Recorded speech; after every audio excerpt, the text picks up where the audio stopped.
बिस्मिल्लाहिर्रहमानिर्रहीम। अस्सलाम वालेकुम। Welcome to AK creation English spoken course lecture number 14। आज के लेक्चर में मैं आपको ओवरव्यू देने वाला हूं पिछले तमाम लेक्चर्स का।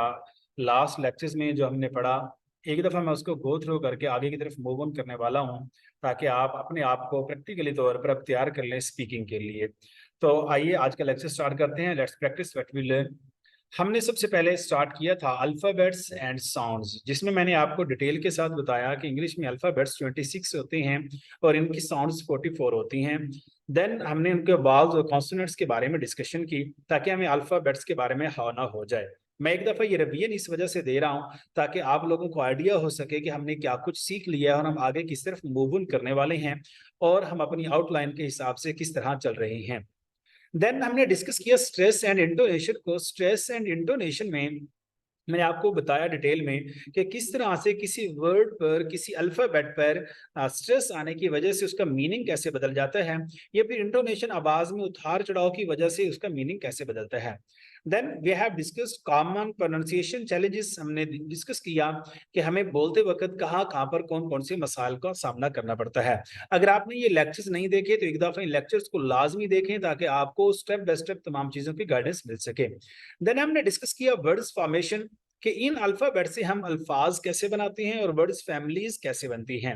देन हमने डिस्कस किया ड्रामेटिक एक्सप्रेशंस एंड कलोकेशंस को, कि बाज औकात समटाइम्स हमारे पास ये वर्ड्स जो होते हैं वो हमारे पास उस तरह से मीनिंग्स नहीं दे रहे होते, वो अपने एक एक्सप्रेशंस के हिसाब से मीनिंग्स को क्रिएट कर रहे होते हैं। लाइक जैसा कि हमने देखा cats and dogs, break the leg वगैरह वगैरह। इस तरह के वर्ड्स हमने देखे कि जिसमें वो अपने कलोकेशंस के हिसाब से और ड्रामेटिक एक्सप्रेशंस के हिसाब से मीनिंग्स को कैसे चेंज करते हैं। तो स्पीकिंग के वक्त हमें इस चीज का भी ख्याल रखना पड़ता है कि जो सेंटेंस या जो इडियम हम बोल रहे हैं, आया वो उसके मुताबिक मीनिंग भी दे रहा है या नहीं दे रहा।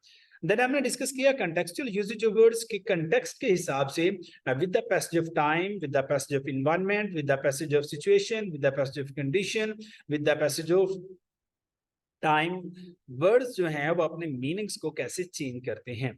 देन हमने डिस्कस किया पार्ट्स ऑफ स्पीच को, जिसमें मैंने आपको डिटेल में नहीं बल्कि सिर्फ मुख्तसर एक तारुफ दिया पार्ट्स ऑफ स्पीच का कि टोटल कितने हैं और उन पार्ट्स ऑफ स्पीच को हम किस तरह से इस्तेमाल कर सकते हैं।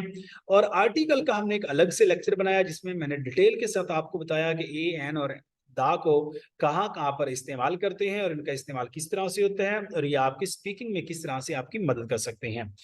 ये तमाम चीजें डिस्कस करने के बाद कि जब हमारे पास वर्ड्स आ गए, वर्ड्स फैमिलीज आ गई, सेंटेंस स्ट्रक्चर की तरफ मूव किया हमने कि इन तमाम चीजों से हम एक सेंटेंस कैसे बनाते हैं। तो हमने फिर सेंटेंस बनाने को डिस्कस किया। आपको मैंने कुछ रूल्स बताए सेंटेंस बनाने के, आप इस लेक्चर को लाजमी देखें ताकि आपको इंग्लिश के अंदर नए जुमले बनाने आ सकें। देन हमने डिस्कस किया करेक्ट यूज ऑफ वर्ब, कि इन सेंटेंसेस को बनाते वक्त हम वर्ब का इस्तेमाल कैसे करते हैं और ये वर्ब्स किस तरह से सेंटेंस में या फिर स्पीकिंग में हमारे लिए मददगार साबित हो सकते हैं। कन्वर्जेशन स्किल्स की तरफ जब हमने मूव किया तो मैंने आपको चंद एक टिप्स बताए कि कौन कौन सी चीजें हैं जो आपकी कन्वर्जेशन को बेहतर बना सकती हैं। फिर हमने प्रैक्टिकली स्टार्ट किया कन्वर्जेशन स्किल्स में ग्रीटिंग्स को, कि किस तरह से हमने एक दूसरे से मिलना है, सलाम दुआ करनी है, किस तरह एक दूसरे को इंट्रोड्यूस करवाना है हमने।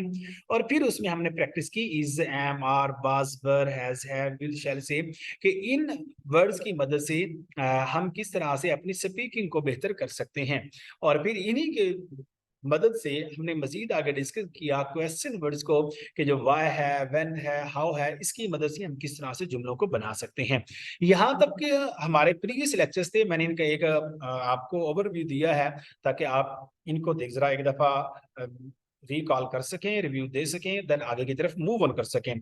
आगे की तरफ मूव ऑन करने से पहले हम बढ़ते हैं कि अब हम किस चीज को देखने वाले हैं। अब हम आने वाले हैं presentation and public speaking skills की तरफ, कि हमने प्रेजेंटेशन देनी है या हमने अगर पब्लिक में अपने बोलने को, अपनी स्पीकिंग पावर को बेहतर करना है तो हम कौन कौन से टूल्स को और किस किस तरह से इस्तेमाल कर सकते हैं। जिसमें हम डिस्कस करने वाले हैं टेंसेस का।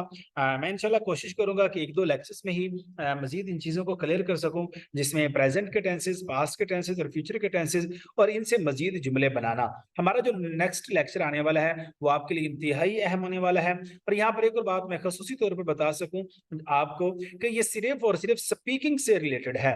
यहाँ पर अगर आप इसको एकेडमिकली तौर पर देखेंगे तो ये चीजें एकेडमिकली नहीं है, बल्कि अगर आप अपनी स्पीकिंग को बेहतर करना चाहते हैं तो स्पीकिंग के हवाले से आप इन लेक्चर्स को जरूर देखें। एकेडमिक जो पोर्शंस हैं, जो एकेडमिक चीजें हैं, हम उनको अलग से डिस्कस करने वाले हैं, उनके अलग से प्लेलिस्ट बनाने वाले हैं। वो क्लासेस वाइज हो सकती हैं, बाकी चीजों के हवाले से भी हो सकती हैं। फिलहाल हम डिस्कस कर रहे हैं सिर्फ और सिर्फ स्पीकिंग को, कि हमने स्पोकन को किस तरह से बेहतर करना है। अगर आप इस लेक्चर को देख रहे हैं कि एकेडमिक पॉइंट ऑफ व्यू के हिसाब से, तो फिर ये आपको उस हवाले से फायदा नहीं देने वाला, क्योंकि ये दोनों चीजें मैं ये समझता हूँ कि डिफरेंट होती हैं। अगरचे इनको दोनों को आपस में मिला दिया जाए, लेकिन एक बात को हमेशा याद रखा जाए कि एकेडमिक और प्रोफेशनल दोनों अलग अलग चीजें हैं। हम बात कर रहे हैं सिर्फ और सिर्फ स्पीकिंग की। तो इस प्लेलिस्ट में आपको मिलने वाली हैं तमाम की तमाम स्पीकिंग से रिलेटेड चीजें। नेक्स्ट हम प्लेलिस्ट अलग से बनाएंगे जिसमें हम लोग इंग्लिश की बाकी तमाम चीजों को डिस्कस करेंगे, और वो इंशाल्लाह आपके लिए इससे भी ज्यादा फ्रूटफुल साबित रहेगी। नेक्स्ट लेक्चर तक के लिए एक दफा इनको रिवाइज कर लें, ताकि अगले लेक्चर की प्रैक्टिस के लिए आपके पास वक्त मिल सके। और अगले लेक्चर को देखना मत भूलिएगा, क्योंकि अब आपकी प्रैक्टिकली तौर पर प्रैक्टिस स्टार्ट होने वाली है। तब तक के लिए इजाजत दीजिए। अल्लाह हाफिज।